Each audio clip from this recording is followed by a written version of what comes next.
بسم الله الرحمن الرحيم.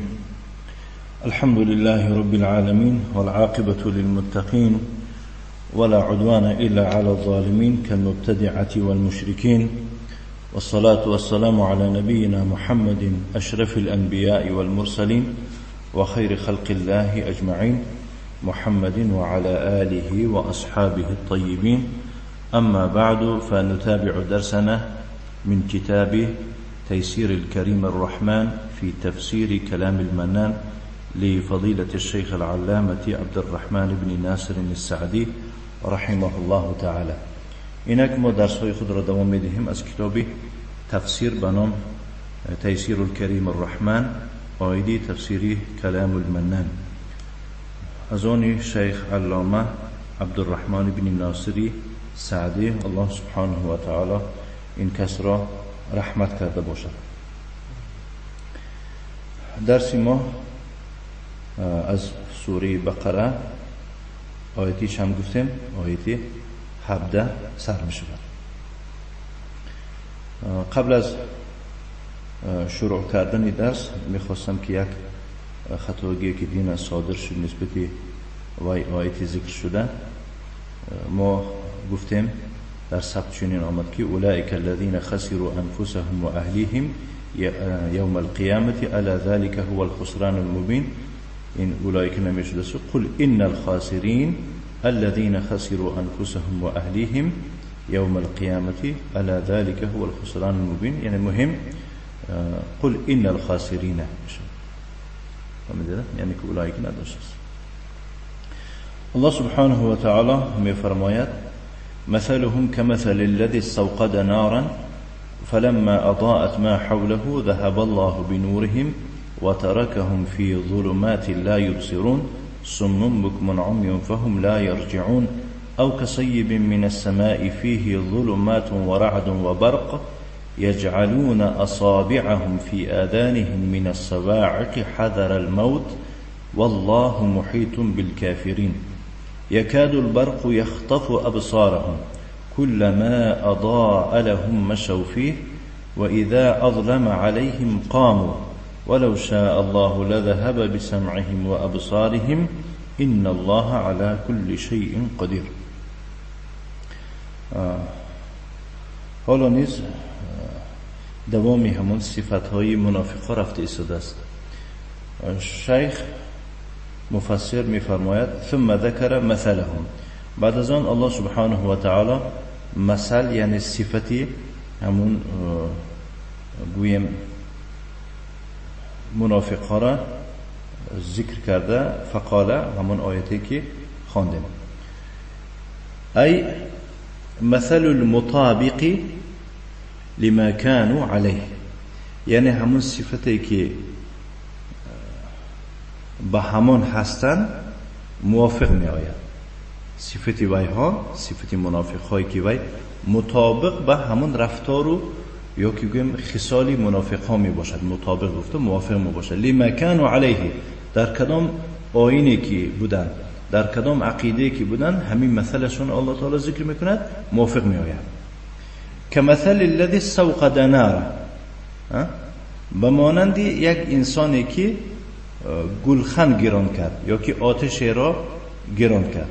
ای کان فی ظلمت عظیمت، یک انسان در یک تاریکی بزرگ بود.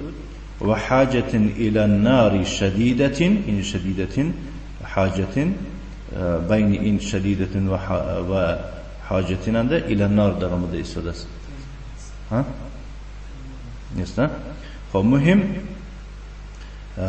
و همون کسی که در ظلمتی سخت بود، در ظلمتی در تاریکی بزرگ بود، احتیاجی سخت داشت به آتش. فهمیدید؟ یعنی محتاجی سخت بود به علاب. فاستوقدها من غیری، همون آتش را از دیگران چیکار کرد؟ پرسیده گران کرد. خودش روشنایی نداشت، از دیگرها پرسید که برای من هم چیکار کن؟ یک آتش ده. یا که گویم استوقده به معنای آن که از روشنایی دیگرها استفاده برده، به طفیل روشنایی ویها پیش راهش دیده راه رفتن گرفت. چون که الف سین تا با معنای طلب میشد، یعنی استفعال.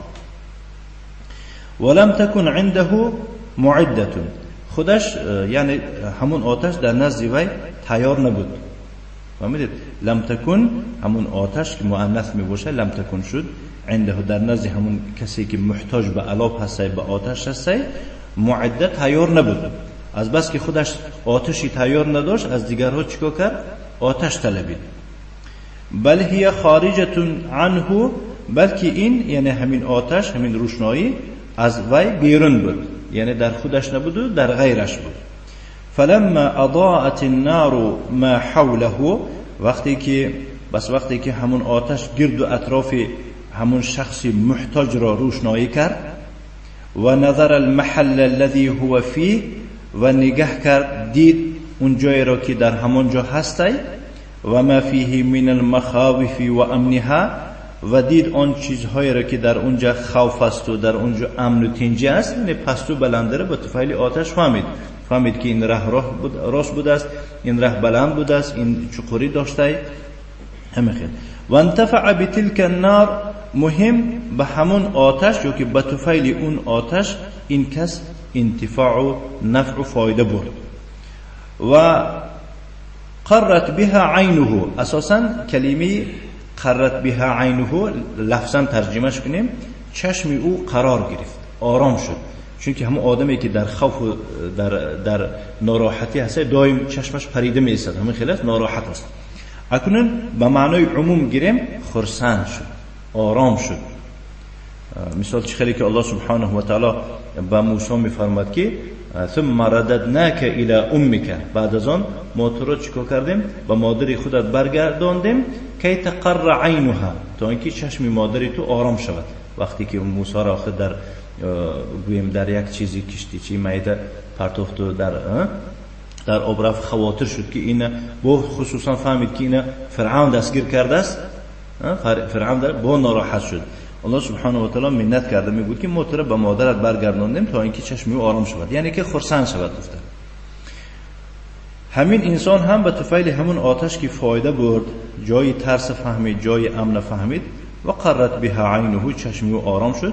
چشم که مؤنث می باشد، هر عضوهای دوگانی انسان مؤنث می شود. مثلا دو چشم که هست، چشم مؤنث می، دو گوش هست، گوش هم مؤنث می شود، دو دست مؤنث می شود، دو پا مؤنث می شود. عضوهای دوگانی یا که بگیم جفت انسان همش دو گرده کلیه، اینو هم چی میشه؟ مؤنث میشه. و ظن انه قادر علیها، اكو ظن به معنای یقین هم میشه. و گمان کرد یا که پین داشت که اکنون توانا شد به آتش، یعنی که آتش دار شدم. فبینما هو كذلك، و در اسنایی که این طور بود، یعنی در همین حال و احوال که بود، همین طور كذلك همین طور که بود، اذ ذهب الله بنوره، بناگاه الله سبحانه و تعالی نور وی را برد. وقتی که ذهب بعد از وی حرفی به آید دیگر حرفی جر، ذهب رفت نمی شود و برد می شود. بناگاه الله سبحانه و تعالی نور وی را برد. فزال عنه النور، در نتیجه از او نور نیست شد، رفت. و ذهب معه السرور، خرسندی هم همراهی این چی رفت، یعنی نور و همراهی همون نور و روشنایی خرسند بود که خیلی است. یکی چی شد؟ و ذهب معه السرور، خرسندی هم از دست داد. و بقی فی الظلمة العظیمة و النار المحرقه، و در تاریکی بزرگ ماند و در آتشی سوزان یا که گران کننده ماند. فذهب ما فيها من الاشراق، و رفت تمام آن چیزی که در این آتش بود. مثلا در آتش چی بود؟ الاشراق، درخشانی، روشنایی بود. و بقیه ما فيها من الاحراق، و آن چیزی که در آتش بود وی ماند. در آتش دو چیز هست، در آتش دو چیز هست، فهمیدید؟ یکم چیز روشنایی هست و دوم چیز سوزاندنی هست. یعنی روشنیش رفت و اما سوزاندنیش ماند. از این مثال و در آخر نتیجهش خلاصش میگوید شیخ. فبقی فی ظلمات متعدده، اون کس شخصی آتش دار که آتش را از دیگرها گرفته استفاده میبرد، در ظلمت‌های گوناگون ماند. در یک ظلمت نه، در چندین ظلمت قرار گرفت.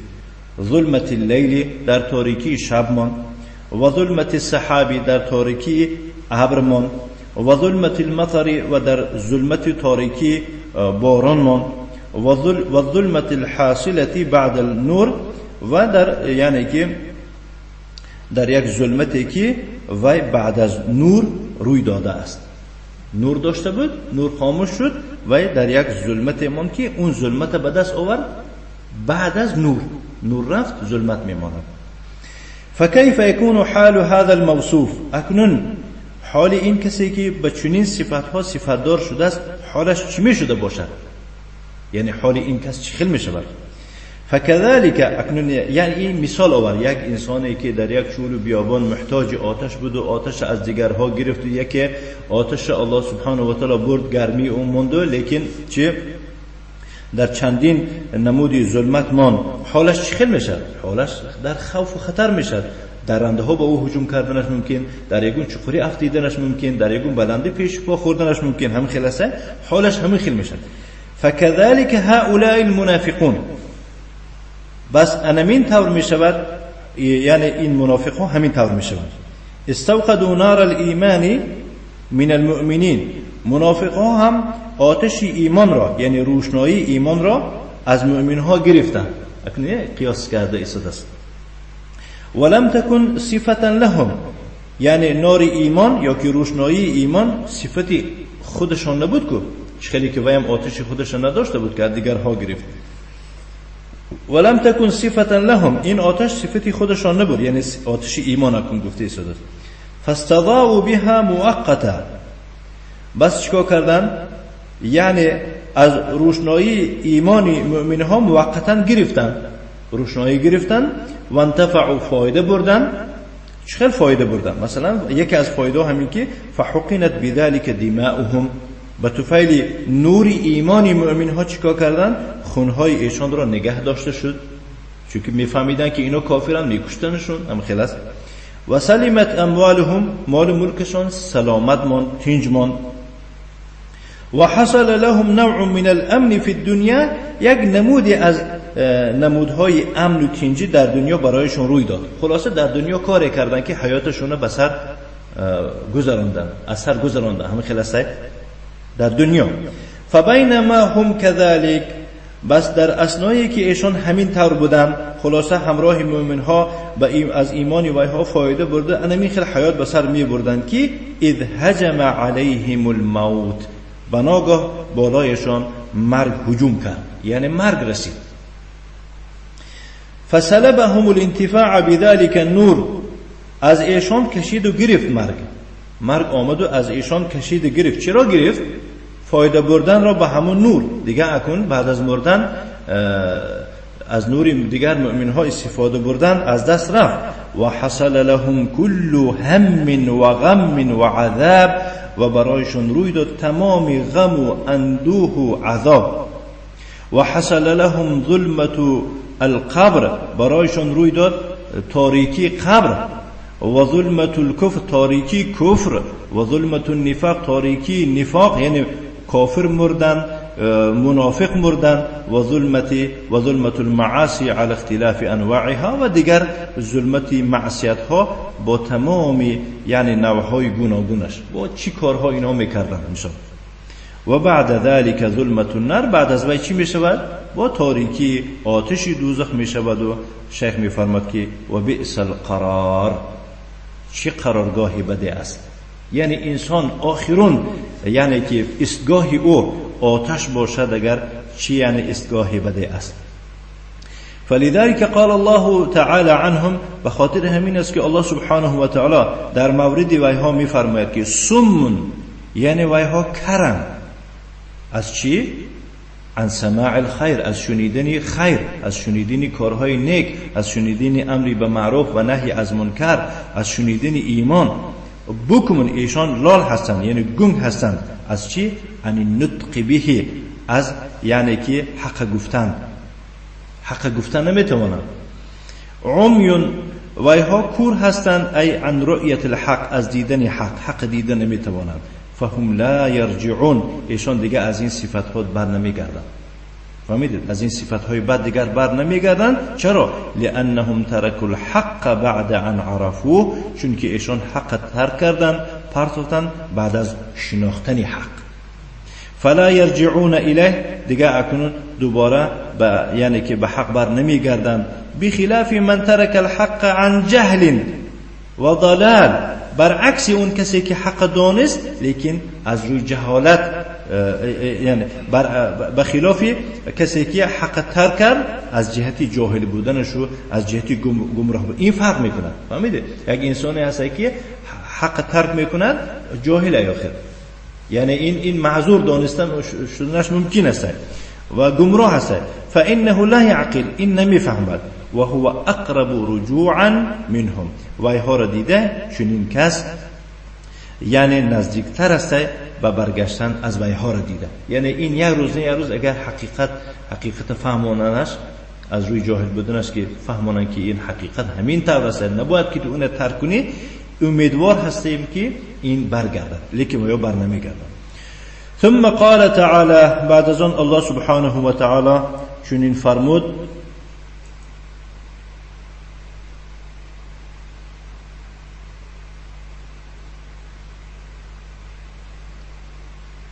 فرددنا بارك الله فيك. نعم، ولی امو آیتی که در شأن موسی گفتم من یعنی صحب کردیم، یعنی فرددناه الى امه، یعنی من خطاب گفتم، فرددنا که گفتیم من، یعنی فرددناه ما یعنی که موسی را برگرداندیم الى امه که تقر عینها، من خطاب کرده گفتم، یعنی تفسیرش من در نظر داشتم. بارك الله فيك. ثم قال تعالى، بعد از آن الله سبحانه و تعالی فرمود: او كصيب من السماء، یعنی ای كصاحب الصيب، یا که مثل ویها صفت همون منافق ها به مانند صیب است، و هو المطر، یعنی چی؟ به مانند صاحب باران یا که در زیر باران مانده. الذي يصوب، چنان بارانی که يصوب ای ينزل بكثره، خیلی هم بسیار میبارد. فیه ظلمات، در درون اون باران ظلمت هاست. ظلمت اللیل، یعنی در وقت باریدنش تاریکی شب است. و ظلمت السحاب، تاریکی ابر است. و ظلمت المطر، و تاریکی باران است. و رعد، و باران وقتی که میباره با رعد است. و هو الصوت الذي يسمع من السحاب، و یک آواز را میگویند که تندر میگن وی را شنیده می شود از ابر. و برق است. و هو الضوء اللامع المشاهد مع السحاب، و یک روشنایی را میگن که می درخشد وی را دیده می شود با همراهی ابرها یا که ابر. کلما اضاء لهم، هر باری که همون یعنی که برق روشنایی می دهد، فی تلک الظلمات، در همون تاریکی ها، مشوا فیه، یعنی استفاده برده در روشنایی او چیکار میکنن؟ راه میروند. و اذا اظلم علیهم، وقتی که بالایشون ظلمت میآرد، قاموا ای وقفوا، در جاشون میایستند. همین خیلی نیست وقتی در تاریکی مون انسان چراغ کشید چند جا مسافه خیلی هم دور و نزدیک نمایان میشود، انسان میدود تا جای در کار را، و یکی با برق چی میشه؟ خاموش میشود. خاموش دیگه تقدیرنده وقفوا میایستند. فهكذا حالة المنافقين، حالت منافقات چنین است. اذا سمعوا القرآن و اوامره و نواهیه و وعده و وعیده، وقتی که منافقها قرآن میشنوند، امر و نهی قرآن میشنوند، وعده های قرآن و وعید قرآن میشنوند، جعلوا اصابعهم فی اذانهم، انگشت های خود را در گوش هایشان میخلند، میدرارند. و اعرضوا عن امره و نهیه، از امر و نهی قرآن رو میگردانند. و وعده و وعیده، از وعده قرآن یا که از وعده ها و وعید قرآن چیکار میکنند؟ رو اعراض میکنند، رو میگردانند.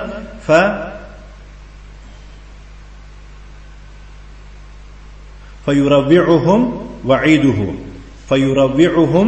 وعیده، وعیدهای قرآن یعنی تهدیدهای قرآن و اینها را میترساند. و تزعجهم وعوده، وعدهای قرآن و اینها را ناراحت میکند. فهم یعرضون عنها غایت ما یمکنهم، یعنی و اینها باشن چیکار میکنند؟ از تمام اینها اعراض میکنند، یعنی چقدری که امکانیت دارند. چقدر که امکانیت دارن از پند و نصیحت قرآن اعراض میکنن. و یکرهونها کراهت صاحب الصیب، چنان بد میبینند این وعده و وعید قرآن به مانند همون کسی که یعنی چیکار میکند در زیر باران مانده است که یسمع الرعد، در زیر باران ماندگی همون رعد چیکار میکند؟ میشنود، ناراحت میشه که شخصی که مثلا آوازی تند رو فهمد. فیجعل اصابعه فی اذنیه خشیة الموت، میخلد انگشتان خود را در گوشهایش از ترس مرگ. فهذا ربما حصلت له السلامه، همین کسی که در زیر باران ماندگی است بسیار وقتا این سلامت موندنش ممکن است، پرده های گوشش ندریدن ممکن است. فهمیدید؟ این برای ما شیخ گفته که فهذا ربما حصلت له السلامه، این کسی که در زیر باران ماندگی است از آواز تندر و چراغا که همینها گوشش محکم کند، ربما ممکن است که یعنی سلامت موندنش. و اما المنافقون فانا لهم السلامه، اما این منافقا باشند کجا میشد برای اینها سلامت؟ یعنی اینا چه سلامت میمانند؟ و هو تعالی محیط بهم، حالان که او سبحانه و تعالی و اینها را احاطه کننده است، قدرتا و علم، از روی قدرت و از روی علم و اینها را احاطه میکند. فلا یفوتونه ولا یعجزونه، بنابراین منافق ها از الله یگون جای فوتیدن و یگون جای گریز ندارند و الله را عاجز و ناتوان نمیگردانند.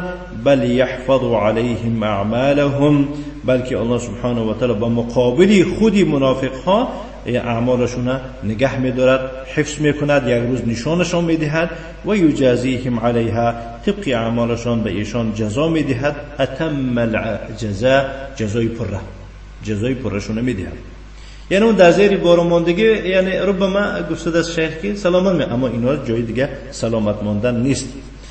ولما كانوا مبتلين بالسمم والبكم والعمي المعنوي، وقتی که وایها مبتلا شدند، گرفتار شدند با کری و لالی و کوری، اینا کری و لالی و یا که بگیم کوری معنوی و یا آواز ندا کنید میشنم وایها، یعنی که این نگاه کن و یا نگاه کن باید میبینن که بس چرا الله سبحانه و تعالی وایها را کر و گنگ و چی گفته شده است؟ کور گفته شده است، یعنی کر و گنگ و کوری معنوی. وقتی که وایها از معنویات ماندگی هستند و مسدودتون علیهم طرق الایمان، بالایشان راه های ایمان محکم کرده شدگی است، الله سبحانه و تعالی میفرماید که ولو شاء الله لذهب بسمعهم و ابصارهم الحسیه، اگر الله میخواست البته میبرد یعنی که گوش و چشم حسی وایها را، یعنی کار میکرد که چشمشون هموار میشد تماما، هیچ خیلی که ایمان راه های ایمان نمیدیدن، کار میکردن که یگان چیزی پردمیت هم دیدن نمیتوانستن، یگان نمودی آوازو شنیدن نمیتوانستن، حسی. ففيه تخويف لهم وتحذير من العقوبة الدنيوية، در این سخن یک ترسانیدنی آمده است برای ویها و یک حذر کنانیدن آمده است برای ویها از چه؟ از عقوبت دنیوی. یعنی الله قادر است که در دنیا چخیلی که از معنویات و از معنویات شنیدن و دیدن و گفتن و یا را محروم کرده است، میتونست که حسن هم ویها را محروم کند در دنیا. برای چی الله سبحانه و تعالی ویها را این طور گفته است؟ لیحذروا، تا اینکه حذر کنند، احتیاط کنند. فیرتدعوا عن بعض شرهم و نفاقهم، تا اینکه دست کشند از بعضی کارهای شرشان و از بعضی کارهای درویگیشان دست کشند، گفته از نفاقشان. ان الله على كل شيء قدير، هر آینه الله به تمام چیز توانا است، قادر است. فلا يعجزه شيء، یگان چیزی نیست که الله را عاجز گرداند. و من قدرته انه اذا شاء شيئا فعله من غیر ممانع ولا معارض. فهمیدید؟ از قدرت الله هست اگر یک چیز یعنی که خواهد همون کار میکند، به یگون ممانعت، به یگون یعنی اعتراض. یگان کسی نیست که او را معنیش کند، یگان چیزی نیست که اعتراض کند که الله سبحانه و تعالی عاجز شود، نه این طور نیست. و فی هذه الآیه و ما اشبهها رد على القدرية القائلين بأن أفعالهم غير داخلة في قدرة الله تعالى. دیدید؟ در این یعنی در همین آیه کریمه و همانند این با دیگر آیات ها هستند که رد شده ایستاده است به مقابل قدریه ها، یعنی فرقه‌ای هستند که وایها را فرقه قدریه میگویند. فهمیدید؟ این آیت رد شده است به مقابل قدریه هایی که میگویند چی میگویند؟ افعال بندگان داخل نیستند در قدرت الله تعالی میگویند. فهمیدید؟ بنده ها چی کاری که کنن بعد از کردن به الله تعالی در تقدیر می نویسند. فهمیدید؟ برای چی این رد شده ایستاده است؟ لأن افعالهم من جملة الاشیاء الداخلة في قوله ان الله على كل شيء قدیر. شیخ میفرماید که چون که افعال بندگان نیست از جمله همون چیزهایی می باشند که داخل می شوند در قول الله تعالی ان الله على كل شيء قدیر. الله به تمام چیز توانا است. وقتی که الله تعالی گفت که ان الله على كل شيء قدیر، معلوم میشه است که تمام افعال بندگان نیز در تحت قدرت الله سبحانه و تعالی می باشند. هذا امر عام. آیه 21 انده یا ایها میفرماید که یا ایها الناس اعبدوا ربكم الذي خلقكم والذين من قبلكم لعلكم تتقون. این امر عام است لجمیع الناس، برای جمیع مردم. بامر عام، الله سبحانه و تعالی با امر عام همه را گفته شده است، یعنی مؤمن ها را گفته شده است، کافر ها را گفته شده است و منافق ها را گفته شده. و هو العباده الجامعه. هذا امر عام لجمیع الناس. نه باشه این پیش رو قبول مدرسه مایلش هیچ گم نه. خب این آیه 21 گفته شده است، این آیه 21 باید شود. این آیه 21 در نظر داره که این امر عام است. میدید باید کتاب خطا است. آیه 21 میفرماید که این امر عام است برای جمیع مردم. الله سبحانه و تعالی امر میکنه با امر عام و هم مراد از امر عام چیه؟ و هو العباده الجامعه لامتثال اوامر الله و اجتناب نواهیه و تصدیق خبره. یعنی این عبادت رو میگن که وای در برگیرنده است با فرمانبرداری فرمانهای الله و یک جانبه شدن منع کرده های الله و باور کردن خبرهای الله. الله سبحانه و تعالی ایشان چی امر میکند بما خلقهم له، یعنی که امرشون میکنند با جا آوردن همان چیزی که به خاطر همان ایشان آفریده است. مثلا الله تعالی میفرماید که و ما خلقت الجن والانس الا لیعبدون، من جن و انس ها را خاص برای عبادت خودم آفریدم. ثم استدل على وجوب عبادته وحده بأنه ربكم الذي رباكم بأوصاف النعم. بعد از آن دلیل می‌آورد و واجب بودن عبادت او سبحانه و تعالی، تنها عبادت کردن او که او پروردگار شما است، ذاتی که شما را با هر نمود و با هر صنف نعمت‌ها چیکار کرد؟ تربیت کرد. فخلقكم بعد العدم، شما را از نیستی و که بعد از عدم آفرید. و خلق الذين من قبلكم، و آفرید آنهایی را که قبل از شما بودند. و انعم عليكم بالنعم الظاهرة والباطنة، و بالای شما یعنی نعمت‌های ظاهری و باطنه را ارزانی بخشید. فجعل لكم الارض فراشا تستقرون عليها، زمین را برای شما همچون کورپه آفرید، هم خلاص که در بالای او قرار میگیرید، آرام میگیرید، راحت میکنید، حیات به سر میگذرانید. و تنتفعون بالابنیه، با بناها فایده میبرید. و زراعت، و به زراعت کاشتن در بالای زمین فایده میبرید. و الحراثه، با چیکار کردن؟ کشت کردن. و سلوک من محل الى محل، و رفتن از یک جا به یک جای دیگر. و غیر ذلك من وجوه الانتفاع، و غیر از این دیگر با نمودی انواع فایده بری. و جعل السماء بناء لمسکنکم، و آسمان را برای جای زندگی شما، برای یعنی که جایی که زندگی میکنه همچون بنا، همچون سقف، همچون شفت قرار داد. و اودع فيها من المنافع ما هو من ضروراتكم و حاجاتكم، و در آسمان یعنی در بالا و دیگر انواع منفعت ها را قرار داد که ویها از ضرورات شما و احتیاج های شما می باشد که شمسی و القمری و النجوم و مانند آفتاب و ماهتاب و ستارگان. همه اینها چیزای فایده آور هستند که در بالا هستند و به فایده و به احتیاج شما هستند. یکی همین نباشد دیگر یعنی که حیات شما آسوده نمیگذرد. و در آیت 22 می فرماید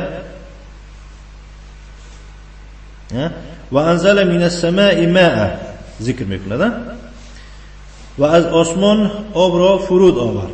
و السماء هو كل ما علا فوقك فهو سماء، یعنی سما گفته و هر چیزی رو میگم که در بالا باشد، یعنی در بالای تو باشد، از سری تو بالا باشد و یه سما میگم فهو سماء گفته شده. ولهذا قال المفسرون، اهل تفسیر گفتند که المراد بالسماء ها هنا السحاب، مراد از آسمان در اینجا ابر را در نظر دارد. فانزل منه تعالی ماء، از همون ابرها یا که ابر که الله سبحانه و تعالی باران را فرود آورد. فاخرج به من الثمرات، و به طفیل یا که به سبب همون باران از هر انواع میوه ها چیکار کرد؟ برآورد رویان کالحبوب و الثمار من نخیل و فواکه و زروع و غیرها، به مانند دانه ها یعنی گندم در نظر دارد و میوه ها و از یعنی که چی از درختان خرما و فواکه میوه ها و زراعت ها و غیر از اینها. رزقا لکم، همچون روزی برای شما. رزقا لکم به ترتزقون، به همون چی شما چیکار میکنید از رزق الله، یعنی که روزی بر میشوید و تتقوتون یعنی قوت خود را میگیرید و تعیشون معیشت میکنید، زندگی میکنید و تفکهون، تفکه یعنی از میوه ها برخوردار شدن میکنید، تفکهون از میوه ها برخوردار میشوید. نه فلا تجعلوا لله اندادا وانتم تعلمون. فلا تجعلوا لله اندادا ای اشباحا و نظراء من المخلوقین، بس برای الله همتایان مگیره، یعنی اشباحا همتایان و نظراء اینم یعنی که مانند و مثل و شریک ها نگیرید از مخلوق ها. فتعبدونهم، که در نتیجه شما ویها را گرفته عبادت میکنید. کما تعبدون الله، چنانه که الله را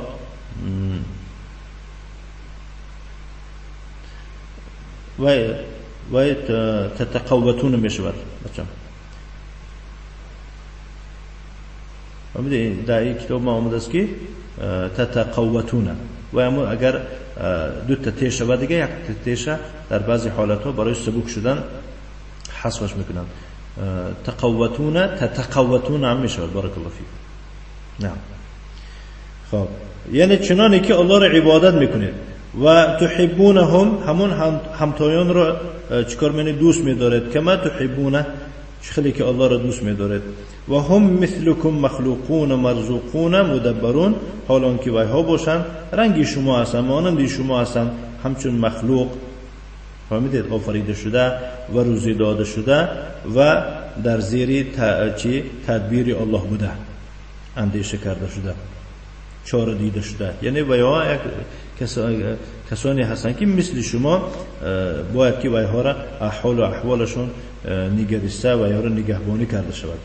لا یملکون مثقال ذره فی الارض ولا فی السماء، به وزن یک ذره در زمین و در آسمان یگون چیز مالک شده نمیتوانند. ولا ینفعونکم ولا یضرونکم، مهم ویها یعنی اون همتایان به شما یگون نفعی هم نمیرسانند و ضرر هم نمیرسانند. و انتم تعلمون، و حال که شما میدانید، و انتم تعلمون، و حال که شما میدانید ان الله لیس له شریک، الله شریک ندارد، ولا نظیر همتا ندارد، لا فی الخلق، نه در خلقها، و رزق و نه در روزی دادن یا که در آفریدن. یگون کسی نیست که مانند الله آفرد در روزی دادن و در تدبیر و اندیشه کردن. ولا فی الالوهیت والکمال، در کمال و در الوهیت هم یگون همتا ندارد. فکیف تعبدون معه آلهة اخرى مع علمکم بذلك، پس شما چگونه همراه الله دیگر معبودان را عبادت میکنید با وجود این دانستنتان که یعنی الله همتا ندارد، شریک ندارد این آن. یعنی شما اعتراف میکنید که در توحید ربوبیت، بس چرا شما در توحید چی الوهیت و او شریک مقرر میکنید؟ هذا من اعجب العجب و اسفه السفه، این از همه عجایب ترین عجایبات است و از همه بیخیرت ترین بیخیرتی است. از همه بیخیرتی را همین است که میدانی توحید ربوبیت در برابر آن توحید الوهیت پایمال میکنی.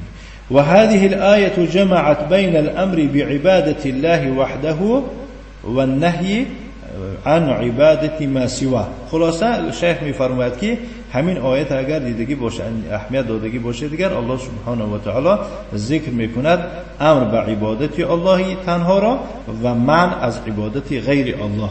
یعنی هم امر به توحید آمده شده است و نهی از شرک آمده شده است. بنابراین علما میگویند که اولین آیتی که از قرآن چشم شما میبیند که ندا میکند همین میباشد، همین سوره بقره، و اولین امر به توحید در همین هسته و اولین نهی از شرک همین هسته. و بیان الدلیل الباهر علی وجوب عبادته، و در همین آیه کریمه بیان روشنی است یا که دلیل روشن است، باهرم یعنی که روشن میگن، با واجب بودن عبادت الله و بطلان عبادت ما سواه و باطل بودن عبادت غیر الله دلیل شده است. و هو ذکر توحید الربوبیه، این ذکر کردن توحید ربوبیت است که التي مثلكم المتضمن انفراده بالخلق والرزق والتدبیر. توحید ربوبیت در بر میگیرد الله سبحانه و تعالی تنها است در آفریدن، در روزی دادن، در تدبیر و اندیشه کردن. فاذا كان كل احد مقرا بانه ليس له شريك بذلك، وقتی که هر یک کس مقر یعنی اقرار باشد که الله سبحانه و تعالی یگون شریک ندارد در همین چیزهای در بالا ذکر شده، در خلق و در روزی و در تدبیر، فكذلك فليكن الاقرار بان الله ليس له شريك في عبادته.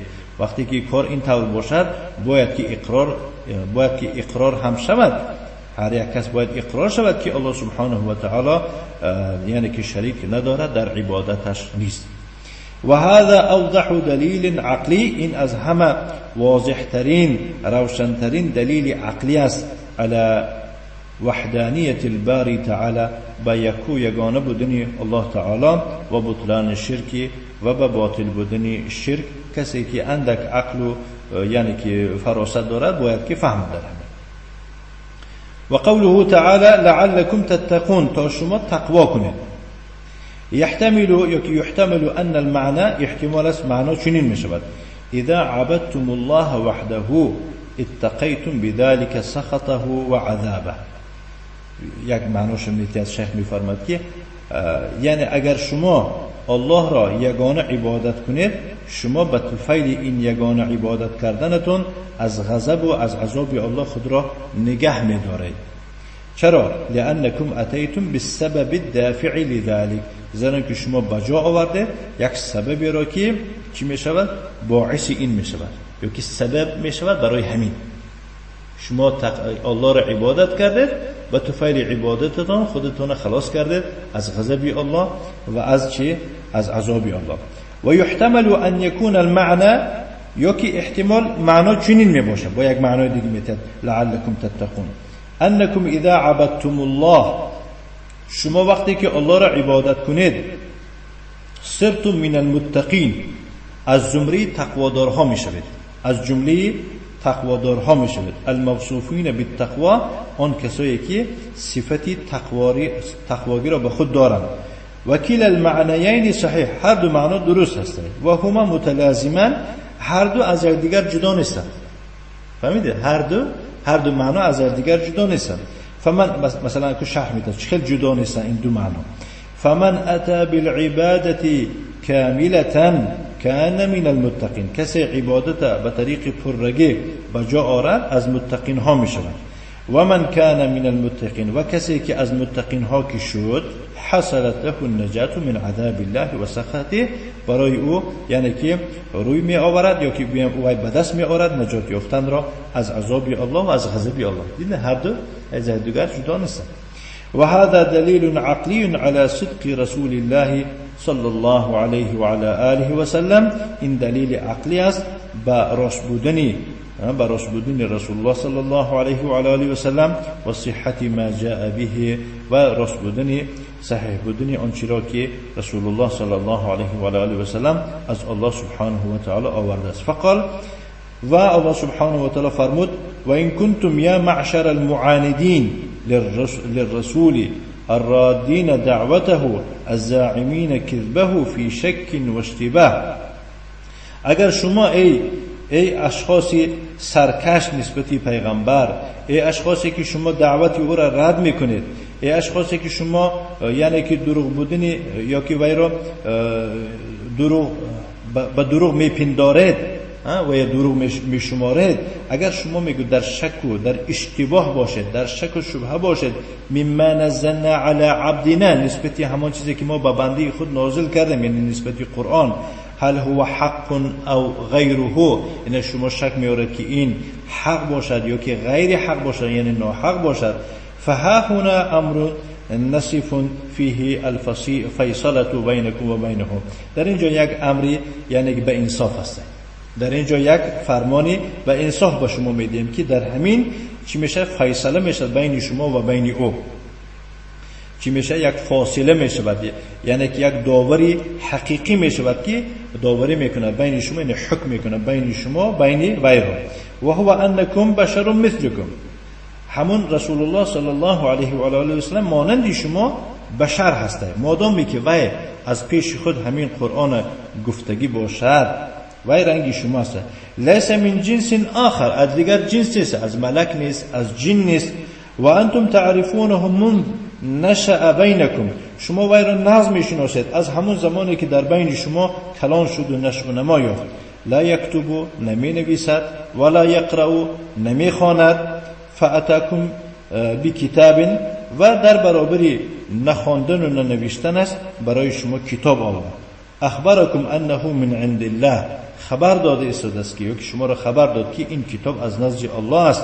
و قلتم انتم انه تقوله و افتراه، شما باشید گفتید که وی خودش را وی را چیکار کرد؟ تقوله، از پیش خود گفته است، و افتراه، این کتاب از پیش خود بافته است، افترا کرده است. فان کان الامر کما تقولون، اگر کار مانند گفته شما باشد، فاتو بسوره من مثله، یعنی همانند همین قرآن یگون سوره بیاورید. و استعینوا بمن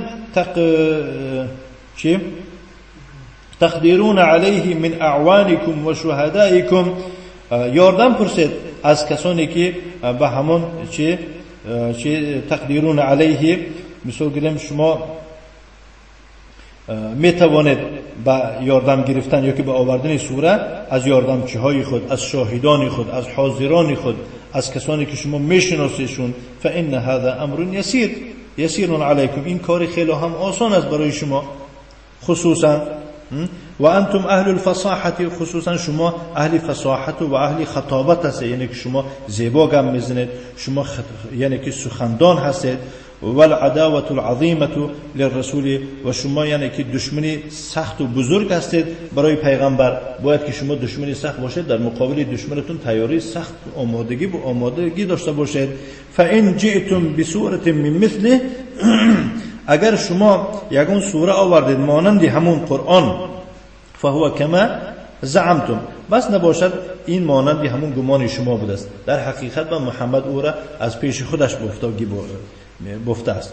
و ان لم تأتوا بسوره من مثله، اگر یعنی که یگون سوره مانند قرآن آوردن نتوانید، و عجزتم غایت العجز، و عاجز ماندید به نهایت عاجز سخت ماندید، فهذا آیه کبیره، این یک معجزه بزرگ می شود، و دلیل واضح جلی علی صدقه و صدق ما جاء به، یک دلیل واضح روشن می شود بر راست بودن قرآن و بر راست بودن آنچه را که محمد صلی الله علیه و آله و سلم وی را آورده است. فیتعین علیکم اتباعه، و شما حتمی می شود پیروی از پیغمبر کردنتان. و اتقاء النار التي بلغت في الحراره العظیمه الشدیده، باید لازم است که شما از آتش تقوا بکنید، آن آتشی که در حرارت خیلی هم بزرگ و سخت به درجه آخرش رسیده است. ان کان وقودها کی آتش انگیزی اون یعنی اون دوزخ الناس والحجاره و سنگ ها و انسان ها می باشند لیست کنار دنیا و مانند آتش دنیا نیست التي تتقد بالحطب که وی را گران کرده می شود به هیزم و هذه النار الموصوفه ان همین آتش را که صفتش را الله سبحانه و تعالی کرده است معدت یا که معدت و مهیئه للکافرین بالله و رسوله آماده کرده شده است وی را تیار کرده شده است خاص برای کافرها به الله و کافرها به رسولانش فاحذروا الكفر برسوله بنابراین شما احتیاط کنید حذر کنید کفر بر رسولش را بعد ما تبین لكم انه رسول الله بعد از آن که برای شما روشن افتید که وی رسول الله است و هذه الآیه و نحوها یسمونها آیه التحدی این آیت را و مانند همین آیت را علما آیت تحدی نامیدند آیت چی؟ تحدی. معنای تحدی چی است؟ و هو تعجیز الخلق عن ان یأتوا بمثل هذا القرآن یعنی عاجز قرار دادن خلق است از آوردن همتای این قرآن و یعارضونه و یعارضوه چی؟ و یعارضوه بوجه یعنی از چی؟ کسانی که چیکار میکنن یعنی که روبرو میشوند روبرو یا که مثال گیریم زوری خودشون نشون میدهن با کدام راهی که نباشد یعنی با کدام راهی که نباشد زوریشون نشون میدهن ولی در هر تقدیر چیکار میکنن عاجز میمونن معارضه کردن یعنی که اعتراض کردن همین میگن الله سبحانه و تعالی میفرماد قل لئن اجتمعت الانس والجن على ان يأتوا بمثل هذا القرآن لا يأتون بمثله ولو كان بعضهم لبعض ظهيرا اگر میگوید جنها اگر انسانها و جنها همه یک جای جمع شوند به خاطر آوردن همتای همین قرآن یا که یگون مثال آورند مانند همین قرآن یگون سوره بیارند آوردن نمیتوانند مانند این گرچنده که بعضی نسبتی بعضی دیگر یاردمچی و دستگیری کنند هم یعنی اگر جنها و انسانها از دانشمندانشون سر کرده تا و غیره همه جمع شوند به خاطر آن که همتای قرآن یگون سوره را یگون آیت را بیارند آوردن نمیتوانند گرچنده که نسبتی یکدیگر دستگیری و یاردمتی هم همین آیت هم چی می شود؟ از آیات تحدی میگویند تحدی یعنی زوری را بین یکدیگر نشون دادن فهمید در نتیجه مغلوب می شود کسی در مقابل چنین آیات یگون چیز حرف زند و کیف یقدر المخلوق من تراب و کیف یقدر المخلوق من تراب مخلوقی که از خاک آفریده شده است چخیل وی زورش میرسد ان یکون کلامه که کلام رب الارباب که کلام او با مانند کلام پروردگاران باشد یعنی پروردگاران باشد معناش این که یعنی که اینجا پروردگار صاحب هر کسی یک صاحب یک چیز است صاحب منزل است صاحب دولت است صاحب خانه است نه همین این یعنی صاحب ها را پروردگارشه یعنی که چه خیل میگوید کلام این به کلام وی طوری می آید ام کیف یقدر الفقیر الناقص من جمیع الوجوه ان یأتی بکلام ككلام الكامل الذي له الكمال المطلق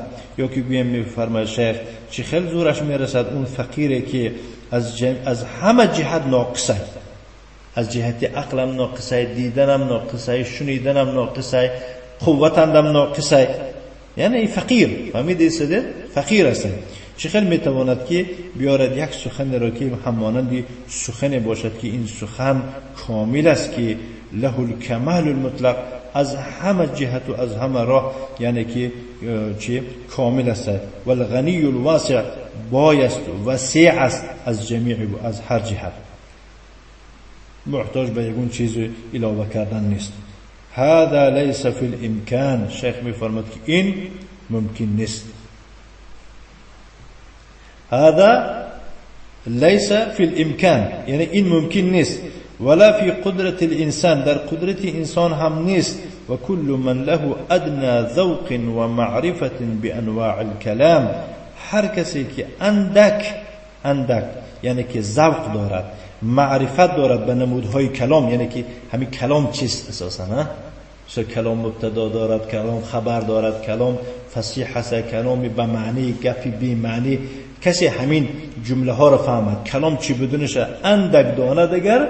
مثال گیریم نبود اذا وزن هذا القرآن بغیره من کلام البلغاء، و همین آدم چیکار کند؟ یعنی که این قرآن به غیر قرآن از دیگر کلام های بالغ در سخن برا برابر کند، اگر وزن کند برکشد، اندک عقل و فراست و معرفت داشتگی باشد، ظهر له الفرق العظیم، برایش نمایان می شود فرق بزرگ. من میفهمم که در حقیقت فرق بزرگ بوده است بین کلامی یعنی که گویم رب الارباب و بین کلام غیری او. و فی قوله و ان کنتم فی ریب، در قول الله سبحانه و تعالی می فرماید که و ان کنتم فی ریب، اگر شما در شک باشید، الى آخر تا آخره، دلیل علی ان الذي یرجى له الهدایه من الضلاله والشاك الحائر الذي لم يعرف الحق من الضلاله. نگاه کنید، همین خودش دلیل شده ایستاده است. اون کسی که برایش هدایت را امید کرده می شود از ضلالت، یعنی یک کسی که امیدوار هستیم که همین از ضلالت هدایت یافتنش ممکن. کدام انسان است؟ یک انسانی که شک آور است و حیران ماندگی است که لم یعرف الحق من الضلاله، اون کس آخر حال حق از ضلالت شناختگی نیست، فرق کردگی نیست. چون این کسانده انسان یعنی که امیدوار شدنش ممکن است که یعنی که این فهمد اگر هدایت یافتنش ممکن. فهذا الذي اذا بين له الحق حري باتباعه، انمین انسان وقتی که برایش بین له الحق، حق بیان کرده شود، امیدوار است، امید هست که باتباعه، به پیروی کردن حق. حریون یعنی لایق است که و حق را پیروی کند. ان کان صادقا فی طلب الحق، گرچه به شرطی که میگوید شیخ، گرچه که این انسان صادق باشد در جستجوی حق، یعنی حق جو باشد. فهمیدید؟ همون انسانی که حق جو هست ولی شک آور است، این انسان شکش برطرف کنید و فهمانیدش، یعنی امیدوار هستیم که این کس هدایت یابند. گرچه میگوشه اگر به شرطی که میگوشه همین انسان صادق باشد در طلب حق. و اما المعاند الذي يعرف الحق و يتركه، اما اون سرکشی که حق میشناسد و در برابر شناختن و دانستنش ترکش میکند، فهذا لا يمكن رجوعه، این انسان از ضلالت برگشتنش هیچ ممکن نیست. چرا؟ لانه ترك الحق بعد ما تبين له، چون که این انسان حق ترک کرد بعد از که برایش حق روشن گردید. ولم يتركه عن جهل، این انسان از جهالت حق ترک کردگی نیست. فلا حیلة فیه، برای این یگان دیگر چی؟ یگان حیله نیست. و كذلك الشاك الذي ليس بصادق في طلب الحق، همچنین یعنی امید نیست در اون انسان شکاوری که در جستجوی حق چی نیست؟ صادق نیست. گویا که من حق میکوام، حق در کدام طرفه، من در همون جا میگویم، لیکن دروغ میگویم. من میبینم که ما حق نشونش دادن که حق موافقی طبع او نیست، موافقی به همون خواهش خودش نیست، بس چیکار میکنه؟ قبول نمیکنه. این خیلی نیست، این دیگر کسی، این سیوم کسی. اینجا سه نمود انسان شیخ ذکر کرد. اول ذکر کرد که یک شخصی حیران مانده شکاوری که به او حال حقیقت روشن شدگی نیست، لیکن صادقه که اگر حق یابد همون روز دستگیرش میکند. اما خیلی این اند امید هست. دوم نوع انسان یک سرکش، حق از شما نظم میدوند، برایش روشن شدگی است، لیکن دیدو دانسته ترک کردگی است به خاطر چیز یک معانده سرکشش. این مشکله، امید نیست. بله، یا که سیوم شخص اینم امید نیست از این شخصی شکاوری هسته که مثال حقیقتا به این حقیقت رسیدگی نیست، لیکن در جستجوی حق هم چی؟ صادق نیست. حق نشونش میتن، میگو که نه این حق نیست، میگو خودش کورکی زده میبرود. فهمیدید؟ چون که این صادق نیست، این حق جو نیست، این میخواد که موافق به طبع خودش زندگی کند. همین دو صفتی آخرون، دو نوع آخرونش مشکل است در اینها. بل هو معرض، این کس معرض میگویند. معرض یعنی روگردان، رویتاب. غیر مجتهد بطلبه، این کس میگویند که مجتهد نیست در طلب حق. فهذا فی الغالب لا یوفق، غالبا یعنی در بسیار حالت ها این کس را هم توفیق داده نمی شود.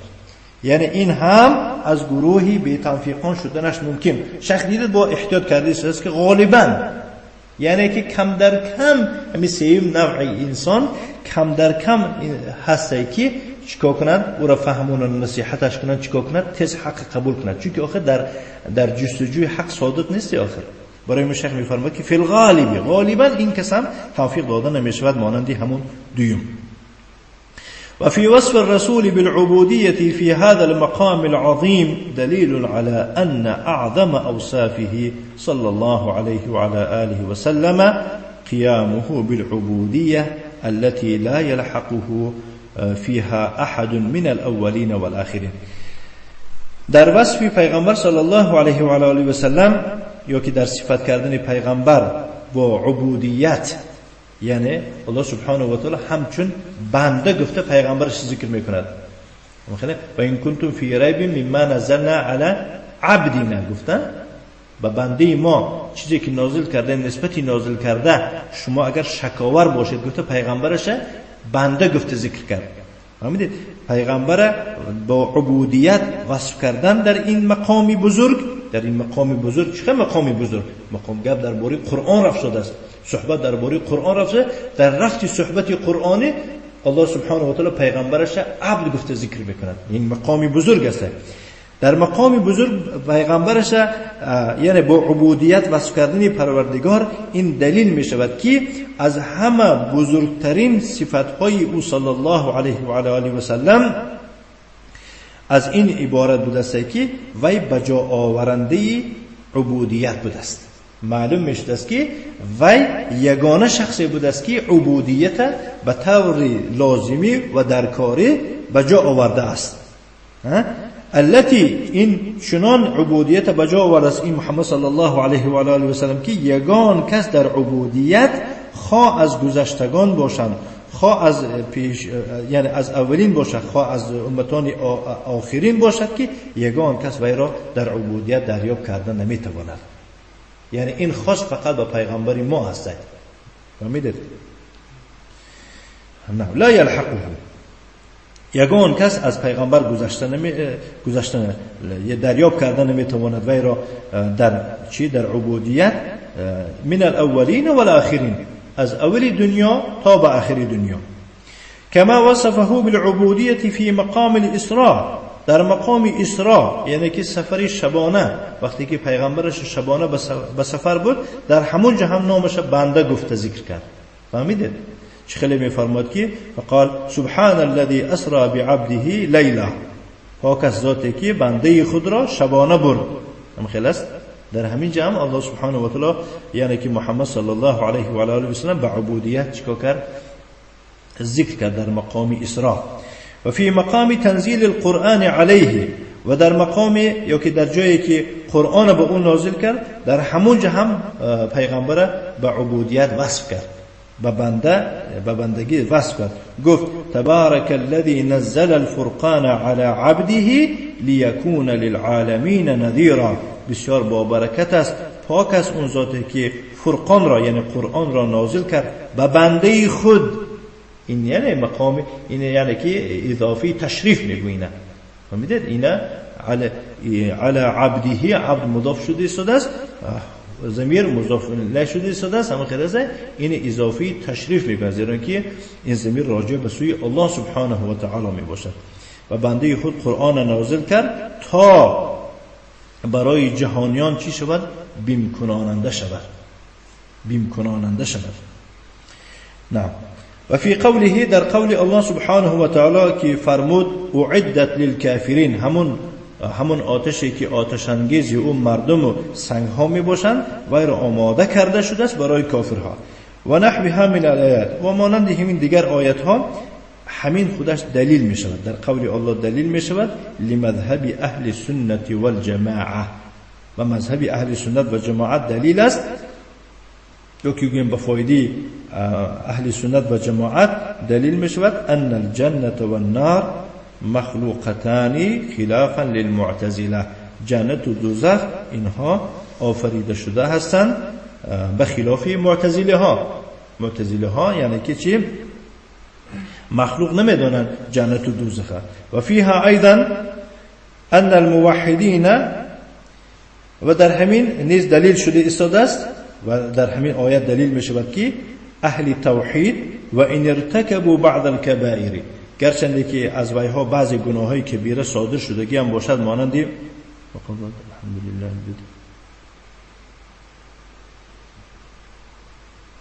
این دیگه آیت ها در دیگه جان بله یک آیت دیگه ذکر میکند که مثال گیریم در دیگه کتاب اومده است که و قول الله تعالی الحمد لله الذي انزل على عبده الكتاب ولم يجعل له عوجا. بارك الله فيك. میخوام اون کتابش منسه یعنی در بعضی جا با همه اینا مقام چی؟ مقام تنزیل این آیت هم مقام تنزیل است. بارك الله فيك. نعم این به فکرم سوره کهف باشد. الحمد لله الذي انزل على عبده الكتاب ولم يجعل له عوجا. نعم نعم من خیالم در کتاب.